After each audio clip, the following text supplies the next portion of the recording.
কুরবানি করাটা শিখে নেন প্রিয় ভাইয়েরা। আমরা হুজুরের পিছে দৌড়াই, অমুকের কাছে যেতে হয়, কুরবানিটা কেমনে করব। আমি বহুবার আপনাদের কাছে বলি ভাই, মাত্র 60 সেকেন্ডে কুরবানি করা আপনি শিখতে পারবেন। কয় সেকেন্ড ভাই? 60 সেকেন্ডে কুরবানি শিখতে পারবেন। কিন্তু আপনি দেখছেন কেমনে আমি করব। আমি তো দেখলাম হুজুর তলোয়ার হাতে নেয়, জবেহ করার জন্য ছুরি নেয়, নেওয়ার পরে কি জানি চিন্তা করছেন, বাপ রে বাপ, কোন পাড়ার কত নম্বর পৃষ্ঠা বোধহয় হুজুর পড়তেছে। হুজুররাও আমরা যারা আছে আমরা কিন্তু জোরে পড়ি না, কারণ পাবলিক জানে ফেললে তো ঝামেলা, ঠিক না ভাই? না, সব হুজুর একরকম না। আর হুজুরদের এই জবে করা লাগবে এরকম কোনো কারণ নাই। আপনাদের দায়িত্ব বরং হুজুররা পালন করে দেয়, আপনাদের নিজেদের হিম্মত নাই। হুজুর ঠেলায় পড়ছে, হুজুরের কি ঠেকা পড়ছে, বউ বাচ্চা বাদ দিয়া, ঈদের দিনে আনন্দ বাদ দিয়া, নিজের পশুর চামড়া ছেলা বাদ দিয়া আপনার কুরবানি করলে হুজুর কি ঠেকা পড়ছে। আগে তাও এগুলা করে হুজুরকে মানুষজন গরুর মাথা খাসির মাথা দিত, এখন হুজুরকে গনেও না। আমার এলাকার ইমাম সাহেব কুরবানি করবেন না মানে হ্যাঁ চাকরি রাখবো না, হ্যাঁ এরকম একটা মুডে আসছে না, কারণ অর্থাৎ হুজুরে কোনো ঠেকা নাই এর সাথে। কিন্তু আমি আপনাকে শিখাই দিতে চাই প্রিয় ভাইরা, কুরবানি করার জন্য আল্লাহ রাব্বুল আলামিন আপনার আমার জন্য সহজ করেছেন। নবী করিম সাল্লাল্লাহু আলাইহি ওয়াসাল্লাম কিভাবে কুরবানি করতেন?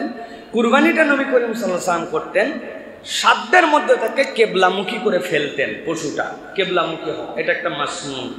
এরপরে মুখস্থ থাকলে পড়বেন, ইন্নী ওয়াজ্জাহতু ওয়াজহিয়া লিল্লাযী ফাতারাস সামাওয়াতি ওয়াল আরদা হানিফা ওয়া মা আনা মিনাল মুশরিকিন, এইটুক বলছেন। এরপরে আপনি আল্লাহুম্মা লাকা ওয়া মিনকা, আল্লাহ এই পশু দিছো তুমি, আবার তোমার জন্যই কুরবানি করতেছি। কি বলছেন? আল্লাহ এই পশু দিছো তুমি, কুরবানি কার জন্য করছি?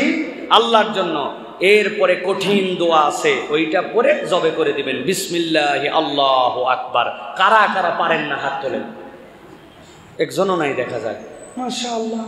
এইটা আপনি পড়বেন, আপনার কুরবানি আপনি করবেন। তবে আপনার হার্ট দুর্বল, আপনি নিজেই কাঁপাকাঁপি করেন, আপনার চলে না, এই হুজুরের বক্তব্য শুনে আপনি নিয়ত করছেন যা আছে কপালে, তো হঠাৎ করে গরুর ধাক্কায় ছুরি উল্টা দিক চলে আসতে পারে। আমি এটাতে উৎসাহিত করতেছি না, তবে যাদের সামর্থ্য আছে আপনি ডিপেন্ডেন্সি ছেড়ে দিয়ে আল্লাহুম্মা লাকা ওয়া মিনকা, তোমার জন্য আল্লাহ, তোমার পক্ষ থেকে দেওয়া, আমি তোমার জন্য কুরবানি করছি। এইভাবে নিজের কুরবানিটা মেহেরবানি করে আমরা নিজে দেওয়ার চেষ্টা করি। এখানে আরেকটা কথা আছে, আমরা অনেক সময় বলি হুজুর এইটা হচ্ছে অমুকের নামে, আমার আব্বার নামে একটা, আমার আম্মার নামে। কুরবানি কি ভাই আব্বার নামে আমার নামে হয়? যদিও নিয়তটা এটা নয়, ভাষাটা অসুন্দর হয়। আসলে আব্বার পক্ষ থেকে আল্লাহর জন্য, আম্মার পক্ষ থেকে, তো আমরা ভাষাটাও শুধরাই ফেলি, আমরা বলি আল্লাহ, এটা আমার আব্বার পক্ষ থেকে, আম্মার পক্ষ থেকে আল্লাহর জন্য, এটা আব্বার নামে আম্মার নামে না, নাম হবে কার? আল্লাহ। তাহলে আমরা এইভাবে কুরবানিটা শিখে নিতে পারি। এক নম্বর হবে কি, যে বাংলায় আপনি বলতেছেন যে আল্লাহ আমি তোমার জন্য এটা কুরবানি করতেছি, আল্লাহ তোমার দেওয়া নিয়ামত থেকে। এরপরে ইন্নী ওয়াজ্জাহতু ওয়াজহিয়া লিল্লাযী ফাতারাস সামাওয়াতি ওয়াল আরদা হানিফা ওয়া মা আনা মিনাল মুশরিকিন, এইটা আপনি পড়ছেন। এরপরে বিসমিল্লাহি আল্লাহু আকবার, আর যদি আরবি পারেন আল্লাহুম্মা লাকা ওয়া মিনকা, এরপরে জবাইটা করে দিবেন ইনশাআল্লাহ। পারবেন তো ইনশাআল্লাহ? সাথে একটা জিনিস মনে রাখবেন, জবাই করার সাথে সাথে আমাদের দেশে যেগুলো কসাই থাকে, এরা নামে কসায় না, অনেক সময় কামেও কসাই হয়, সাথে সাথে হাতের রক কেটে দেয়, পায়ের রক কেটে দেয়, এইগুলো খবরদার কাটতে দিবেন না। একটা পশু 10 মিনিট লাগুক স্বাভাবিকভাবে রক্ত বের হয়ে সে যখন ঠান্ডা হবে, এরপরে আপনি ওই পশুর বাকি কাজে জড়িত হবেন। এটা অনেক সময় বলে তাড়াতাড়ি করে জীবন চলে যাওয়ার জন্য এটা করতেছে, তার জবেহের জায়গা এটা, হাত নয়, পা নয়, কোনো জায়গা নয়, এটা মনে রাখবেন। আল্লাহ আমাদেরকে নিজেদের পশুকে আল্লাহর জন্য জবেহ করার মতো তৌফিক দান করেন। এবার আরেকটা পয়েন্টের কথা বলবো প্রিয় ভাইয়েরা, ইসলাম আল্লাহ রাব্বুল আলামিনের দেওয়া বিধান অনুযায়ী পশু কুরবানির করার কথা বলে, কিন্তু পশু প্রাণীর প্রতি যে দয়া দেখাতে বলে, একটা কুরবানির মধ্যেও যে দয়া আছে, এটা আমরা অনেক সময় দেখি প্রাণীর প্রতি আমরা দয়াশীল নয়। ইসলাম জবেহ করতে বলেছে, বান্দার জন্য আল্লাহ এটা সৃষ্টি করেছেন, আল্লাহ তার সৃষ্টির জন্য খাওয়ার জন্য এটা দিয়েছেন, কিন্তু তার সাথে ক্রুয়েলিটি করতে দেন নাই। ট্রাকের মধ্যে 8 ঘন্টা 10 ঘন্টা 12 ঘন্টা 24 ঘন্টা নিয়ে আসে, এক ফোঁটা পানি দেয় না, জিহ্বা বেরিয়ে যায়, ট্রাকে যেন গাদাগাদি করে নিয়ে আসা যায়। একটা যদি পশু বসে পড়ে তাহলে ওই পশুর জায়গা আরেকটা পশু নিয়ে ফেলবে, এই জন্য বাধ্যতামূলক দাঁড় করে রাখার জন্য চোখের মধ্যে মরিচ ঢুকায় দেয়। সারা দিন চোখ দিয়ে পানি পড়ে, ও দাঁড়াতে পারে না, খাওয়ার জন্য একটু পানি পর্যন্ত তাকে দেয় না। এইগুলা ইসলামের সাথে দূরতম কোনো সম্পর্ক নাই প্রিয় ভাইয়েরা।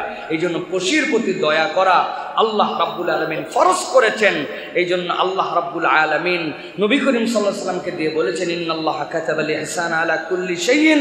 আল্লাহ প্রত্যেকের প্রতি দয়া করাকে দায়িত্ব দিয়েছেন। নবী বলছেন, ফাইজা কাতালতুম ফাহসিনুল কিতলা ওয়া ইজা যাবাহতুম ফাহসিনুজ যিবহা।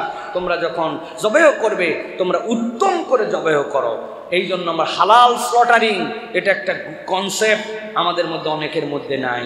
আপনি এমন বছরে একবার কুরবানি করেন, ওই যে আপনার যে ছুরিটা রেখে দিছেন ওইটা একদম ভোতা হয়ে গেছে, একটু মিশাই ওয়ালের সাথে খালি $2 দিছেন, ওইটা কাটে না, ওইটা দিয়ে ফোসাতে ফোসাতে নবী করিম সাল্লাল্লাহু আলাইহি ওয়াসাল্লাম রেগে গেলেন।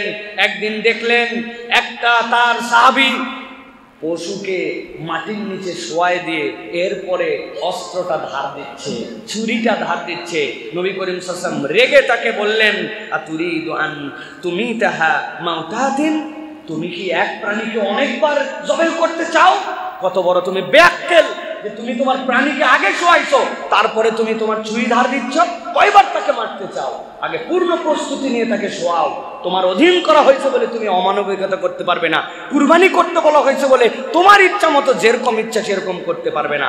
নবী করিম সাল্লাল্লাহু আলাইহি ওয়াসাল্লাম বলেন, হাল্লা হাদাত্তা শাফরাতাকা ক্বাবলা আন তুরজিআহা, তুমি তোমার প্রাণীকে মাটিতে শোয়ানোর আগে তার জন্য তুমি অস্ত্রটুকু ধার দিয়ে নাও। সুবহানাল্লাহি বিহামদিহি, হোয়াট এ বিউটিফুল ইসলাম। আপনি কল্পনা করেন একটা প্রাণীকে জবেহ করবেন কেমন করে, সেটার ইনস্ট্রাকশন যিনি এইটা যার মাধ্যমে শরীয়ত কায়েম হলো তিনি আপনাকে আমাকে দিয়ে গেছেন। অতএব প্রিয় ভাইয়েরা, জবেহের ক্ষেত্রে আমরা সতর্ক হব, তাদেরকে সার কিছু দিয়ে দ্রুত সময়ের মধ্যে সুন্দর পদ্ধতিতে জবেহ করে ফেলবো, এটা আল্লাহ রাব্বুল আলামিনের বিধান। আল্লাহ আমাদেরকে বুঝার তৌফিক দেন। সাথে সাথে হালাল স্লটারিং এর আরেকটা পার্ট যেটা বলেছি, হাতের রক কেটে দেওয়া, পায়ের রক কেটে দেওয়া। এখনো ঠান্ডা হয় নাই, তার আগেই হাত পার এই চামড়াগুলা ছিঁড়ে ঝুলায় দেওয়া। খবরদার, সেই ছোট্ট মুরগি থেকে শুরু করে বড় উট এই পর্যন্ত পুরোটার বিধান আল্লাহ রাব্বুল আলামিনের সাথে সিলেক্ট করেছেন। আপনার হয়তো কুরবানি আদায় হয়ে যাবে, আপনার হয়তো জবর দ্বারা পশু হালাল হয়ে যাবে, কিন্তু আপনি একটা গুনাহ করবেন, কেননা নবী করিম সাল্লাল্লাহু আলাইহি ওয়াসাল্লাম যেভাবে করতে বলেছেন আপনি ওইভাবে করেন নাই। এই বিষয়ে নিজেরা সতর্ক হব, অন্যদেরকে সতর্ক করব ইনশাআল্লাহ।